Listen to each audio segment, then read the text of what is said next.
See, like I said before, it was a failed Igbo coup. Do not allow anybody to deceive you. It was a failed Igbo coup. IBB knows this. In fact, IBB just want to sell his book. And he knows that if he change his story, the Igbos will buy his book. You understand me? IBB just want to sell his book. So I can say that IBB is wrong. Though to his defense, he said that his perception might be wrong. It is written there in his book. He said that his perception might be wrong. But I can tell you, it was a failed Igbo coup.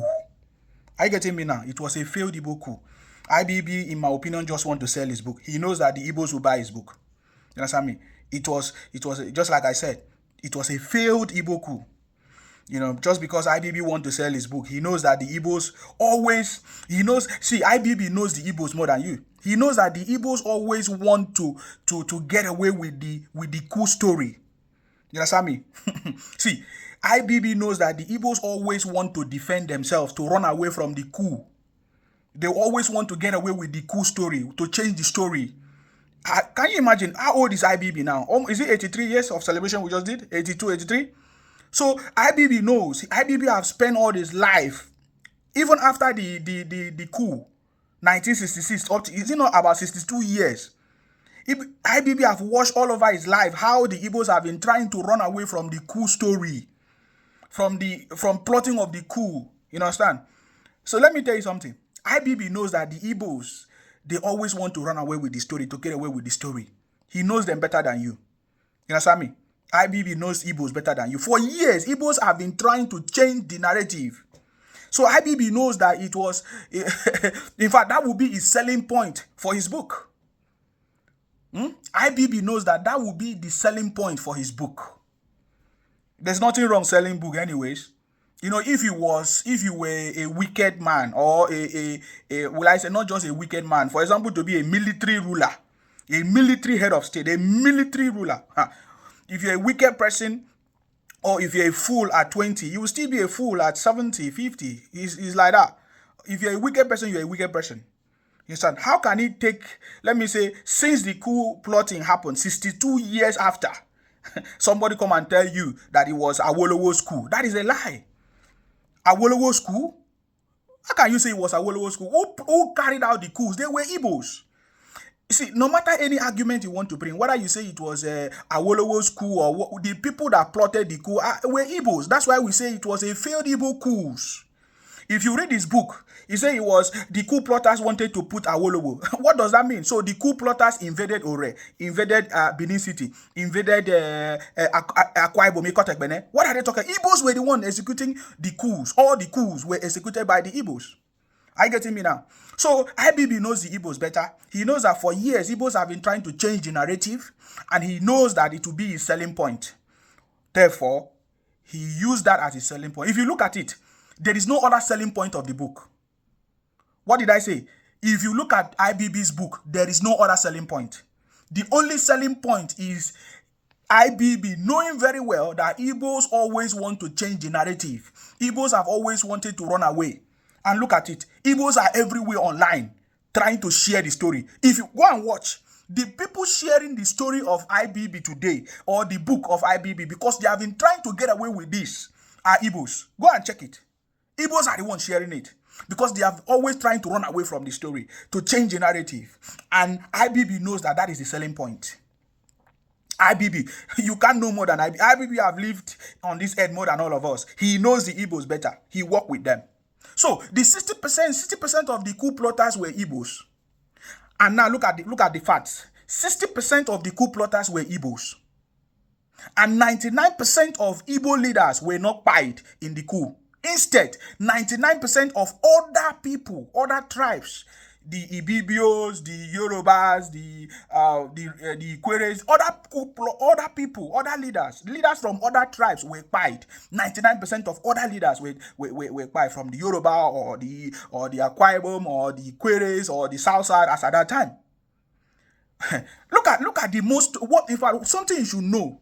For so many years, many of us were made to believe that IBB is from the Middle Belt.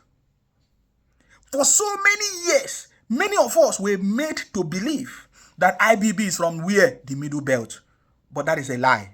IBB is not from the Middle Belt. Do you see the truth now? Do you see what I'm saying? So a man who lived his life for after 62 years did not tell the people the truth. What are you guys talking about? IBB want to sell his book. So IBB is not from the Middle Belt. He only settled in the Middle Belt, but it's not from there. No wonder most of our leaders are not acting in the interest of our people. No wonder most of our leaders are not doing what they're supposed to do for the good of the people. Check your governors. Are your governors really from your place? Oh my God.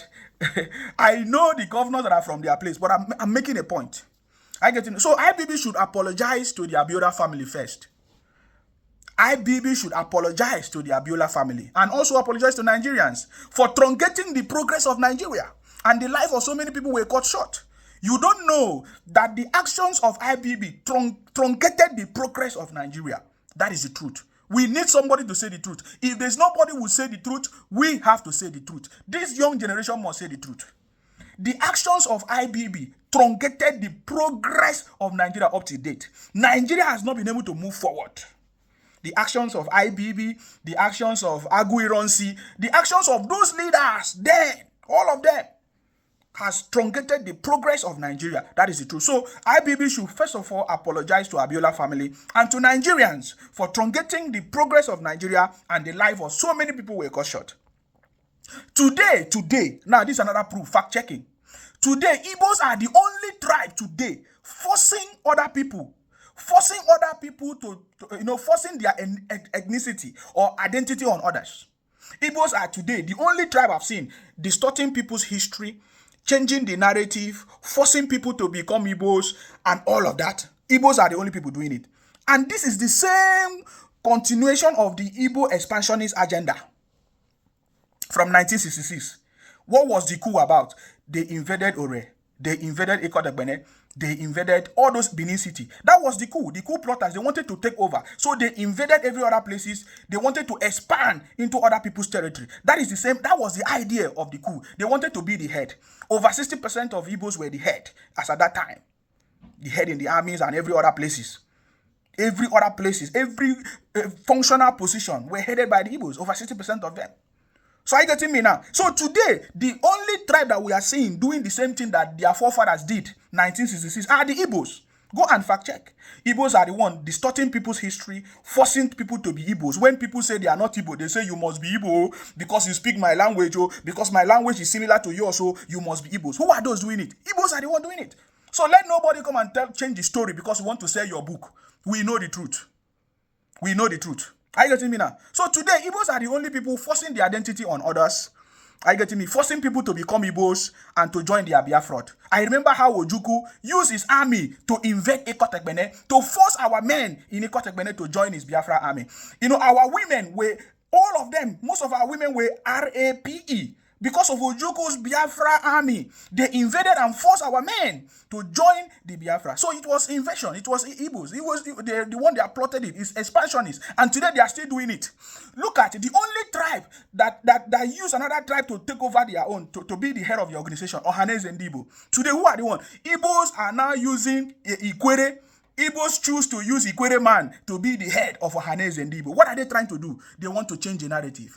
So, Igbos are the only tribe forcing their identity on others, forcing their Igboticness on other people. Nobody wants to be Igbotic. We don't want to be Igbotic. The Akwa Ibom people don't want to be Igbotic. The Bayelsa people don't want to be Igbotic. The Port Harcourt people don't want to be Igbotic. The Edo people don't want to be Igbotic. The Delta people don't want to be Igbotic. But Igbos are the one trying to force their history, distorting people's history, and forcing themselves to, forcing people. So, this Igbo expansionist agenda continues since 1966. So it's not new. So I ask a question. If you say this was an Awolowo coup, what was the Igbos doing, looking for when they invaded Benin City? What was the Igbos looking for when they invaded Ore in the Yoruba land? What was the Igbos doing when they invaded Ekotegbene and other places? It was a failed Igbo coup. QED. Let nobody tell you other stories. Because you want to sell your book. I'm not stopping you from selling your book, but don't change the narrative.